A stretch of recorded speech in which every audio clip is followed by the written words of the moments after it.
All right, guys, what's up? Yesterday, we only had two top 25 games. Michigan narrowly escaped 84-82 to Rutgers. Ace Bailey, Dylan Harper, they came into Michigan. They had a statement to prove. I think they proved it. They only lost by 2. They're still sub-500 team. I know we'd all like to see them in the tournament. We're not going to see them in the tournament unless they win the Big Ten tournament title. That'll be in 2 weeks. I don't think that that's going to happen.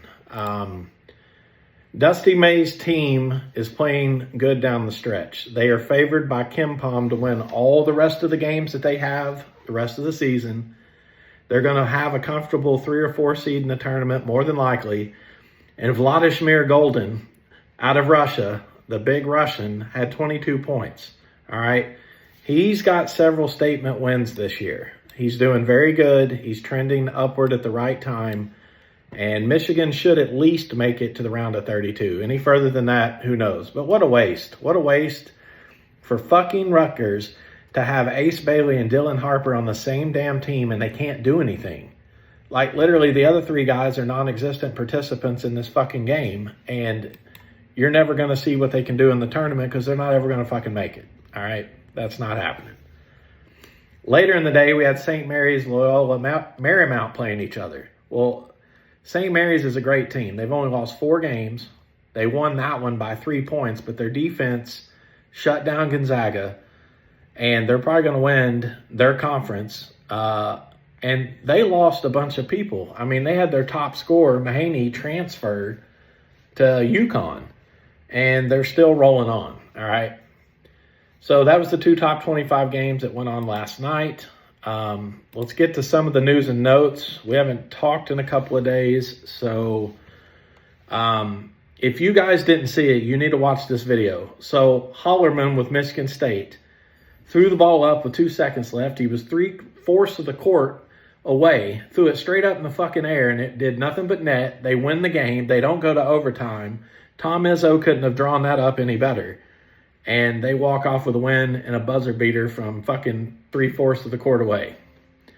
I talked to you about Oweh with Kentucky. Oweh had a career game. And that's what I was saying. That environment was perfect for him to go in there and do the things that he was doing. Okay.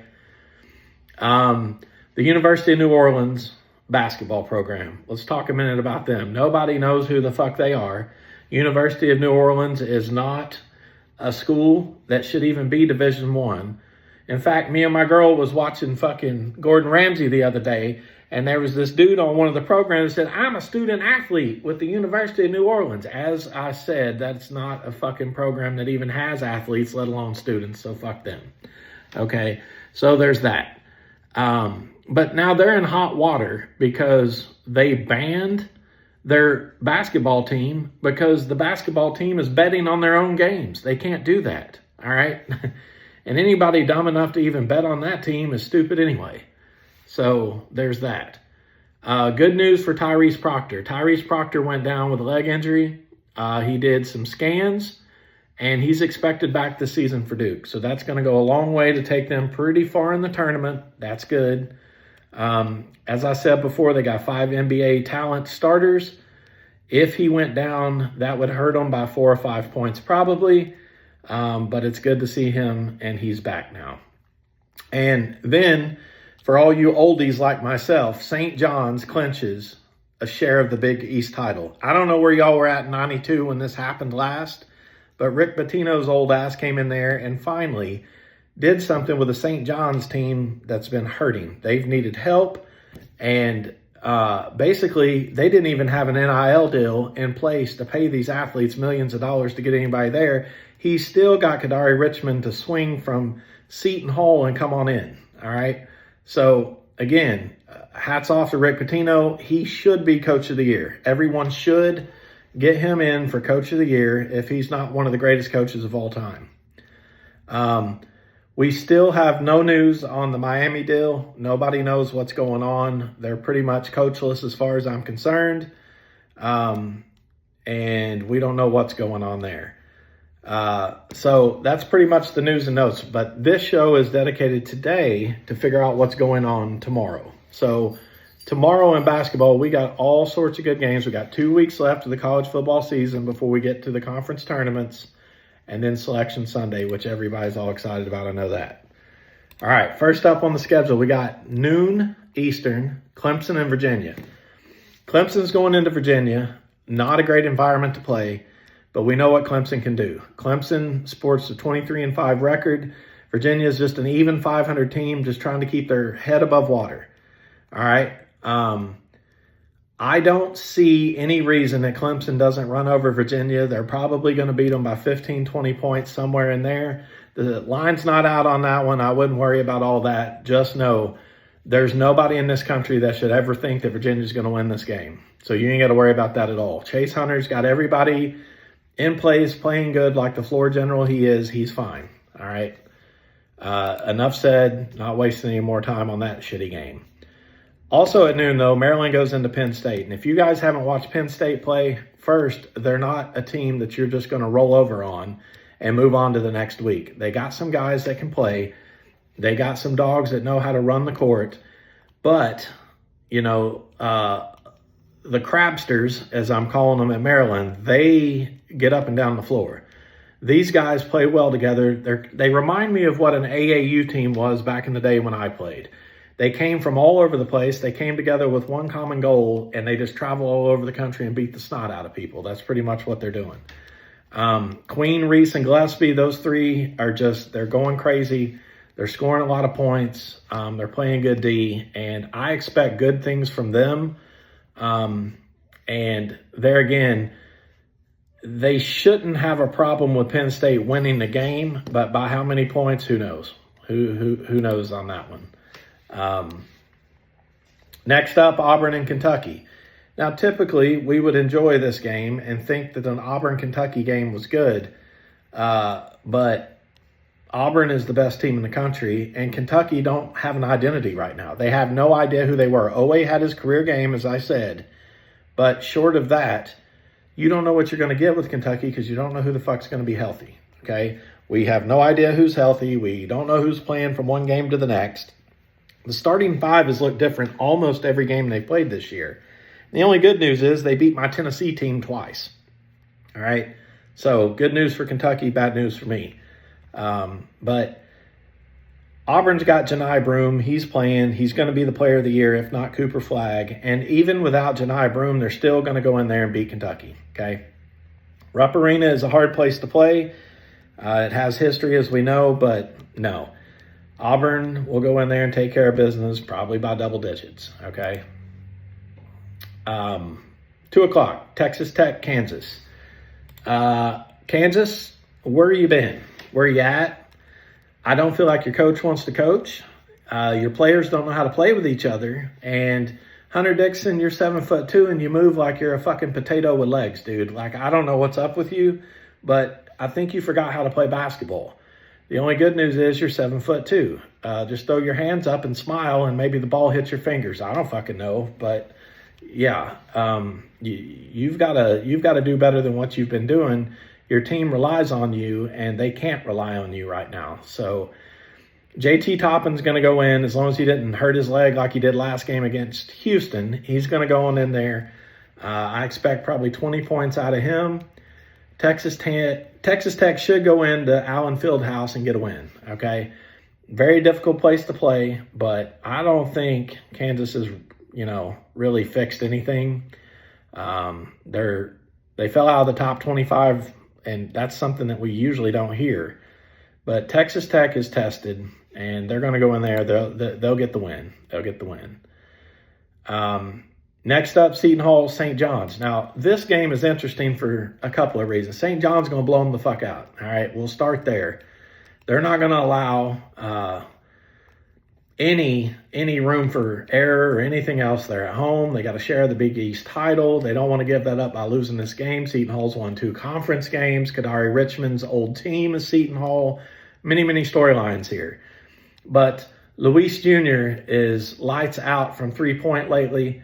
And again, Richmond's probably going to have a pretty big game against his former team and his former coach and everybody else. He'll have a good showing. Rick Pitino's not going to let this slip through his fingers. St. John's will get the win. all will be right with the world. All right, so not much there. Some reason Mississippi State is still in the top 25. They're sitting there at 24, but at 3 o'clock, at 3:30 Eastern, LSU comes to town. Now, LSU is one of those teams that's knocking on the door of trying to be great, but yet they're 500 at best. Cam Carter just came in there and played pretty well. But as I've said before, there's little old Josh Hubbard. All 6'1", a little old Josh Hubbard will be in the house. He will be shooting threes. He will be intimidating the hell out of your point guard, LSU. So you're going to probably get a technical or two, because that's all Josh Hubbard does is get under your skin. And oh, by the way, he's going to put up 18 to 25 points in this game and pretty much, send you back to LSU with your tail between your legs. So big things from Mississippi State coming. I think they could score over 80 points probably. LSU struggles anytime they don't score 60. I don't think they will score 60, but we'll see. We'll see. Alabama, Tennessee. All right, my game. All right. Alabama, Tennessee is at 4 o'clock. Alabama's coming to town as one of the top offenses in the whole country, not just the SEC. But Tennessee's a very difficult venue to play at. The newly named Food City Arena, no longer Thompson Bowling Arena, has had quite the record in its infancy. And if I recall, they've only lost one game since they changed the name last year. And Chaz Lanier, you're going to have a big game. Mark Sears is coming to town. Grant Nelson hasn't figured it out yet. Old Mustache may figure it out this game. He played well against Tennessee last year. There's only one meeting these guys play each other, thankfully. But this is really going to flex some muscles in this game. The spread again for this isn't out. I would expect Tennessee to maybe be favored by a point here, somewhere in there. Or it could be Alabama by a point. But either way, this is going to be a close game. This is going to be a fierce battle. And really what it's going to come down to is Alabama scores 91 points a game, but Tennessee doesn't give up more than 56 to 60 points a game. So does the offense win with Alabama? Does the defense win with Tennessee? We'll figure that out. But, Ziegler on Sears, if you guys hadn't watched that the last couple of years in the SEC, turn on your TV and watch this, because this is a masterclass in how to play the point guard position. So you'll enjoy that. I'm not going to give a pick there since that's my team, but you know where my heart's at with that one. 4:30, Cincinnati and Houston. Houston, again, if Tennessee don't have the best defense in the country, Houston definitely does. All right, they got 5 big-ass boys. They get in there, they get after it, they know how to play, they'll punch you in the fucking mouth, and then they'll score a layup on your ass. So Cincinnati, you're going to have to bring all the fucking people that you've got and throw it at them, and it still may not be enough, because Cincinnati, you don't have an identity either. You don't even know where you want to go in the season, and Houston's probably going to beat you by 20. All right? So I don't really need to talk about that one. We know the result of that one. Missouri and Vanderbilt. Now, Vanderbilt at football beats Alabama. Vanderbilt beats Tennessee this year. They've played really, really good basketball. And I don't know how they're getting it done outside of A.J. Hoggard. I have no idea. They've got role players, but nobody knows who they are. They're just playing really well together. Grill, though, has went off the last couple of games with the Tigers. And they're very well coached. And, I don't think that Vandy can get it done at home. But, every time I've said, Vandy's not going to make it, they prove me wrong. They show some things. And it's that tough SEC, man. They're going to get 12, 13 teams in the tournament. And they fight each other every night that they play. 6 o'clock, Pittsburgh, Louisville. Chucky Hepburn in Louisville. They just keep winning. They don't lose lately. I don't think they've lost their last game since around New Year's. I think that was the last game that they lost. They're at home against Pitt. Pitt is generally a pretty good team. They got Lowe, they got Leggett, they got all those guys on that team. But something about playing in Louisville at the KFC Yum Center, I love saying it. I like some fucking chicken. there's something about playing there that's really fun. And when people come to town, they can't handle it. It's too much noise. It's too much excitement. They can't hear each other when they're playing. Louisville should roll over Pittsburgh quite easily there. And, you know, it's always a fun game to watch. But this team, I think, has an inside shot of making the Elite Eight in the tournament, guys. No one's really talking about them now. But depending on the seeding, I think that they could probably make the Elite Eight. There's your dark horse for your brackets. I'm liking what they're doing a whole lot. So they'll get the win there. Everything will be good. Florida State Duke. Now, this has never been a good matchup. 7 o'clock Eastern, Florida State and Duke. Cooper Flagg is the talk of the town. Everybody knows who he is now. He's got a brother, Ace Flagg, who decided he's going to go play for the Maine Black Bears. That was the news of the day 2 days ago. His brother's not going to go to Duke. His brother's not going to go to a big school. He's going to play for the fucking Maine Black Bears. So either Ace Flagg fucking sucks and can't keep up with the Division I, or he's just trying to make a name for himself with the Maine Black Bears. I don't know what's going on. But either way, Con Knipple Nipple and Cooper Flagg is going to operate as they've been operating all year. And Florida State just fucking sucks too. So they're not doing anything. They're not going anywhere. They're basically taking a free trip to North Carolina to get their ass beat, maybe stay the night in a hotel and then go back to Florida State. So I don't see any, you know, craziness happening there with the Duke Blue Devils. 8 o'clock, Marquette and Georgetown. Again, I'm high on Ed Cooley with Georgetown. He coached Providence, as I've said, when I lived up there in Rhode Island. He's a great coach. He's just inherited a really fucking bad team, and that's not exactly his fault. Give him some time. He'll turn things around, but Marquette and Cam Jones going to come in there. He's going to get his 20 fucking points, 6 assists, 8 boards. They're going to beat Georgetown. Ed Cooley's going to scratch that little bald spot in his fucking head, and they'll move on to the next week. But hopefully Georgetown turns it around next year. I'd really like to see Ed Cooley do something successful outside of Providence. Also, Cam Jones can't carry that team alone, so they're going to need Joplin to step it up, get some boards, play big, and because Georgetown's got some bigs. Sorber is a big man, and Joplin's going to have to play hard in order to establish himself in the paint and get some boards. But Marquette will roll all over Georgetown. That'll take care of that. And nothing out of whack there. Now, Texas A&M and Florida at Florida. This game is interesting. All signs indicate Florida should win this. They're at home. Clayton's playing. Condon's playing. But what did I tell you last time? If Condon scores 10 points or more, Florida wins. Last game, Florida lost. Condon scored 9 points. I don't know why. There's no rhyme or reason. But if he scores 10 points a game, they win. It's just that simple. Except for today. Condon's probably going to get his 12 to 14 points. And I think A&M goes in there and they beat Florida. This will not be a popular pick. You'll probably not hear this from anyone else. I do believe that A&M cannot stumble any further, and Taylor's going to go in there and probably do 18 to 22 points, but that defense is finally going to show up for A&M. And I don't know, like Todd Golden's team, I don't know if they think that they're just going to win this easily or what it is, but this isn't going to be an easy game. In fact, I don't think this game's separated by more than 4 or 5 points the whole game. I think you'll see a lot of back and forth, and, you know, we may even get a couple players fouling out because they're playing so physical with one another, but we'll see. The 9 o'clock slate, we got Arizona and Iowa State. Now, this is fun for me because we are seeing, guys, the slide and the demise of Iowa State. It started with 2 of their 5 starters were hurt and injured. Okay, they had to ask something from their bench.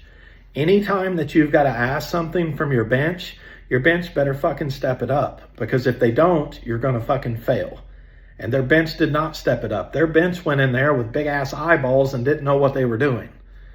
So you get one starter back, and they still can't figure it out. So here's my thought on Iowa State. Iowa State's as good as anybody in the country when their starting five's playing, but they just can't figure it out if they're not.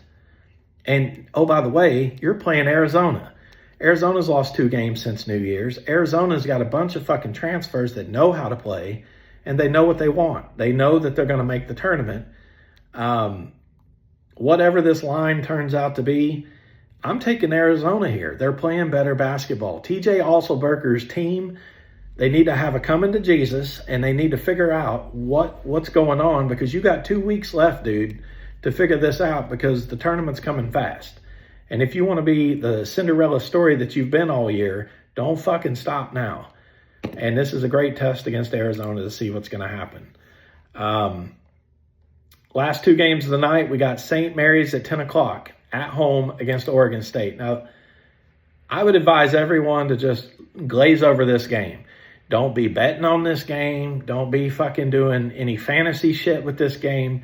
Just watch this game and enjoy it, okay? Because nobody knows what's going to happen. Oregon State is the strangest team in the world.